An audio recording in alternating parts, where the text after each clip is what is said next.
Hello friends, ఈరోజు మన వీడియోలో వాల్నట్ని డైరెక్ట్గా తినడం ఇష్టం లేని వాళ్ళు ఈ వీడియోలో చూపిస్తున్న విధంగా పల్లీలు అలాగే వాల్నట్తో కలిపి ఒక స్వీట్ రెసిపీని ట్రై చేయండి. చాలా టేస్టీగా ఉంటుంది. అయితే ప్యాన్లోకి ఈ వాల్నట్స్ అలాగే పల్లీలను వేసుకొని వేయించి పెట్టుకోవాలి. తర్వాత బెల్లం పాకంని తయారు చేసుకోవాలండి. బెల్లం కన్సిస్టెన్సీ ఎలా ఉండాలంటే కొంచెం ముదురు పాకంలా ఉంటే సరిపోతుంది. తర్వాత మిక్సీ జార్లోకి పల్లీలు వాల్నట్స్ని వేసి కొంచెం బరకగా గ్రైండ్ చేసుకోవాలి.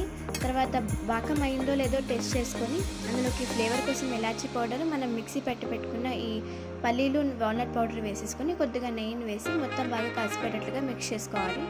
తర్వాత నెయ్యి రాసి పెట్టుకున్న ప్లేట్లోకి ఇది ట్రాన్స్ఫర్ చేసుకొని